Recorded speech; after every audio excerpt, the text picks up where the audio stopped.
During the reign of Emperor Han Wudi, about 2,100 years ago, lingzhi herbs were found growing all over the palace.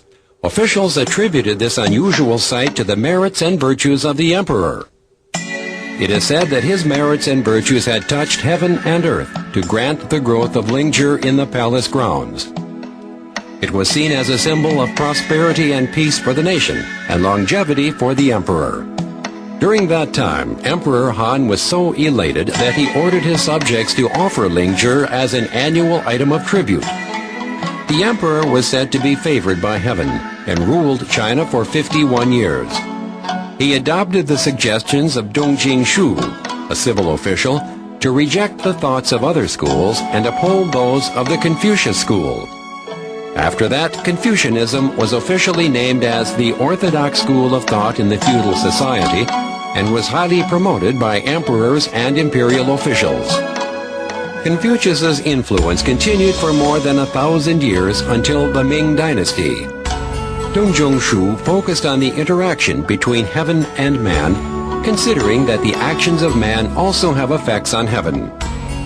If the emperor is wise and kind, heaven will show auspicious signs.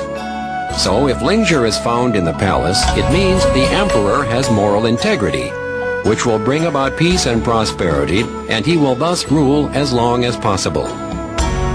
Lingzhi, therefore, has been known as an auspicious herb and claimed by the ruling class for having a mysterious supernatural power. After the Han, Sung, Yuan, and Ming dynasties, it became a practice of the common folk to offer lingzhi to the palace. Civil and military officials, as well as peasants and laymen, were all looking for lingzhi in the deep mountains and forests just to offer it to the emperor in order to win his favor. As such, lingzhi became a holy symbol for smooth sailing and prosperity, which has influenced auspicious affairs for over 2,000 years. In the historical records, the capitals of the dynasties such as Han, Tang, Sung, Yuan, and Ming were mostly in the northern region like Xi'an, Kaifeng, and Beijing. The northern environment was not conducive for the growth of lingzhi. Thus, if lingzhi were to be found growing in the palace, the climate of the capital must have been warm and humid enough. If the climate were warm and humid, it would definitely bring joy to the peasants who relied on nature for a good harvest. This was how lingzhi became the auspicious sign from heaven to mankind. After the ruling of the Emperor Han Wudi, Taoism renewed the legend of lingzhi. Taoism focuses more on life and promotes immortality.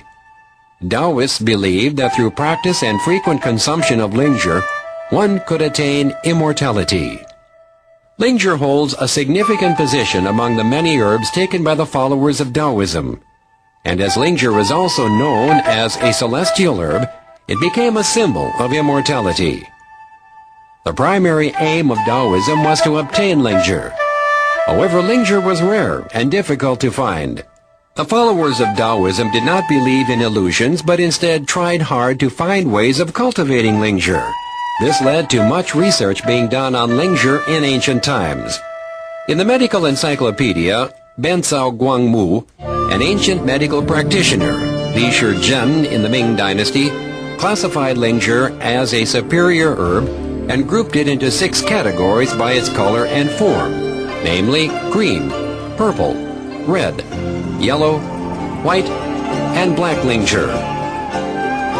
According to the records, all 6 types of lingzhi have their own purposes and effects, and continuous consumption made the body light and young, lengthening life.